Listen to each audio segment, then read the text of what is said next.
sekali, semuanya sekali. Surat Al-Baqarah, surat kedua, ayat 221. Tentang larangan menikah justru ini. A'udzu billahi minasy syaithanir rajim. Yuk.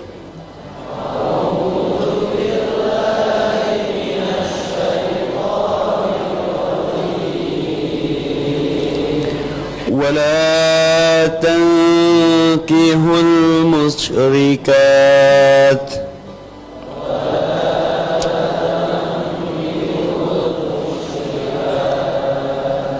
حتى يؤمن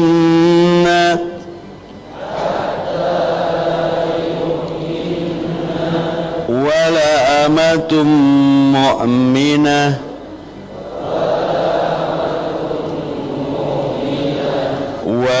أمة مؤمنة خير من مشركة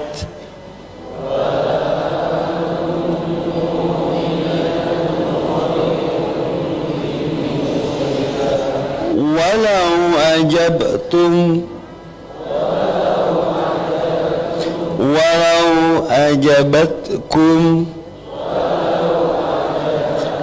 ولا تنكحوا المشركين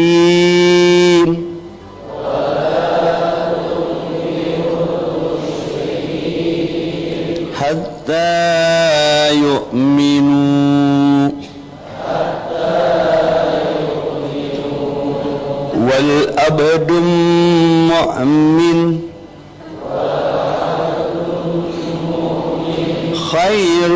خير من مشرك ولو أعجبكم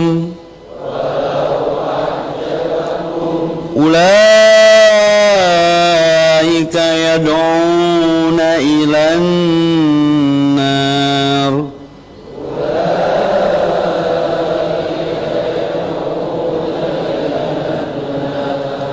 والله يدعون إلى الجنة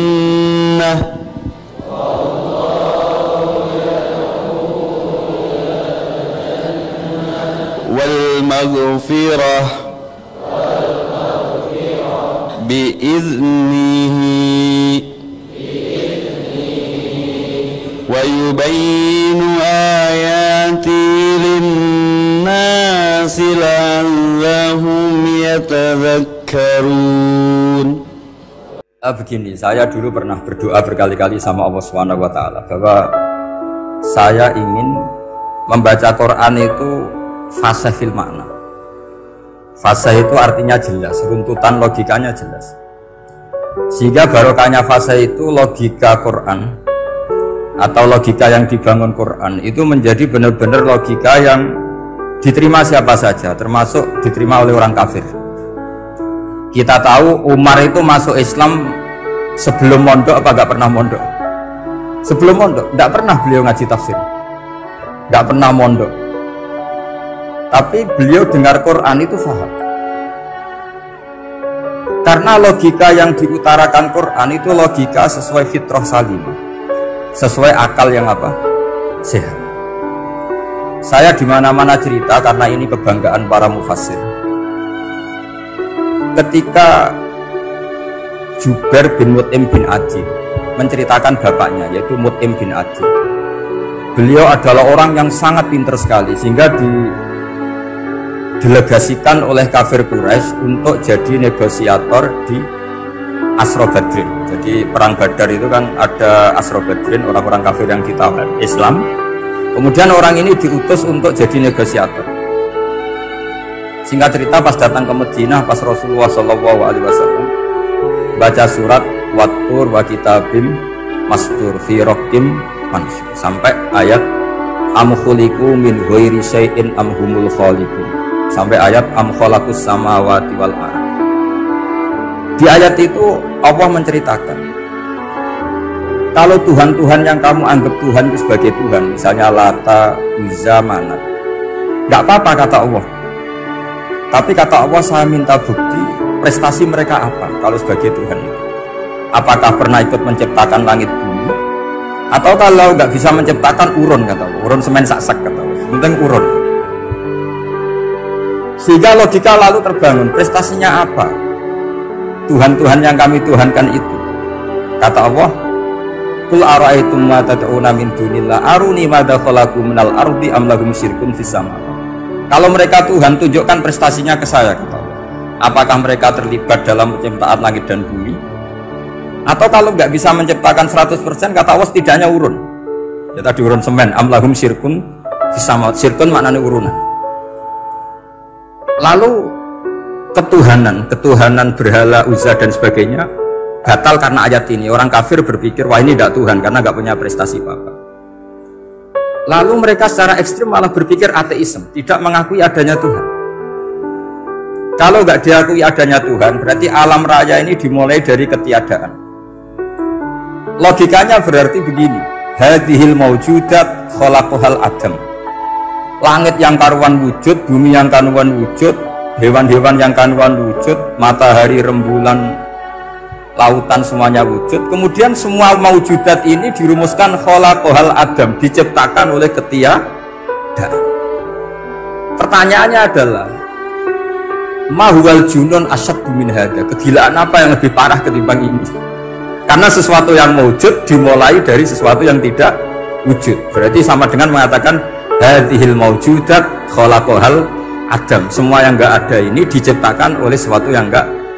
Jadi semua yang ada diciptakan oleh sesuatu yang enggak ada. Maka Quran ketika ngendikan am khuliqu min ghairi syai'in, apakah kalian semua atau mereka semua diciptakan min ghairi syai'in, min ghairi khaliqin maujudin. Saya ngecek di beberapa tafsir, termasuk bukan kitab tafsir tapi maknanya sama seperti di Ihya. Masa alam raya seindah ini, seeksistensi ini, senyata ini kemudian diciptakan oleh sesuatu yang tidak. Mereka akhirnya mikir, ya harus diciptakan oleh sesuatu yang ada. Nah, karena sesuatu yang ada ini posisi pencipta, maka harus berstatus super. Nah, super ini oleh ulama dibahasakan wajibil wujud. Maka zat yang menciptakan ini namanya zat sing wajibil wujud. Lalu wajibil wujud ini oleh Islam disebut Allah Subhanahu wa ta'ala. Kayak apa fasihnya Quran bikin logika? Atau orang yang jadi Tuhan itu yang mengklaim sebagai Tuhan, itu juga mungkin, yang penting mewujud. Siapa itu? Fir'aun. Fir'aun itu mengaku sebagai Tuhan. Dia sudah sah dari segi dia wujud. Namanya orang wujud, punya eksistensi, mungkin berkreasi. Saya ulang lagi, namanya orang wujud, punya eksistensi, tentu mungkin berkreasi. Tapi pertanyaannya begini, ketika Musa tanya, pertama ditanya Musa, lalu kamu kalau menyembah selain saya, nyembah siapa? Kata Musa, Rabbul Alamin. Siapa Rabbul Alamin? Rabbus samawati wal ardi, yang menuhani langit bumi. Terus kata Fir'aun, tidak jawab, manggil Haman. Haman, kamu kan arsitektur, coba ibnili sorhal ali abluhul asbab. Ya Haman ibnili sorhal ali abluhul asbab. Bangunkan sebuah piramida yang tinggi, la'ali attali'u ila ilahi Musa, saya ingin melihat Tuhannya Musa. Lalu kemungkinan Tuhan di bumi, kata Fir'aun, ma'alim tulakum min ilahin ghairi, kemana-mana saya melihat yang jadi Tuhan saya. Musa ngerti kalau Fir'aun ini pokok cara bahasa Jawa itu menerangkan sifatnya Allah itu dengan sifat yang sederhana, tapi justru dengan sederhana ini Fir'aun tidak bisa jawab. Terus Nabi Musa ganti argumentasi, Rabbukum wa Rabbu abaikumul awalin, yang nuhani nenek moyang kamu, leluhur kamu. Itu terperangah, kagetnya bukan main Fir'aun. Karena para umatnya, para punggawanya lalu berpikir, kalau ini Tuhan, berarti buyut-buyutnya nggak ada Tuhan, kan Tuhannya datang terlambat. Makanya Pak Jokowi kalau dituduh PKI nggak terima. Saya ini tahu lahir tahun berapa gitu. Pas ada PKI itu masih 4 tahun, masa ada PKI balita. Ini enggak, ini ada Tuhan balita, Tuhan terlambat. Pertanyaannya adalah kalau Fir'aun itu Tuhan, lalu bapaknya, mbahnya, buyutnya Tuhannya siapa? Makanya ketika Allah disifati Nabi Musa, Rabbukum wa Rabbu abaikumul awwalin, yang nuhani nenek moyang kamu, itu kagetnya bukan. Dan semenjak itu banyak punggawa Fir'aun yang iman. Ini yang akhirnya nanti jadi waqala rajulun mu'minun min ali fir'auna yaktumu iman. Atau yang menjadi ayat wajah rajulun min aqsal madinati yas'a. Kenapa mereka menjadi iman? Karena logika Fir'aun Tuhan itu gugur, runtuh. Bisori khil hujjah, dengan logika yang sangat transparan. Jadi ini perlu belajar tauhid. Jadi kalau sampean sudah kalah suara, jangan kalah logika. Kalau sudah kalah suara, kalah logika, jangan kalah tinggal mendengar saja kok tidak paham bangunnya gitu.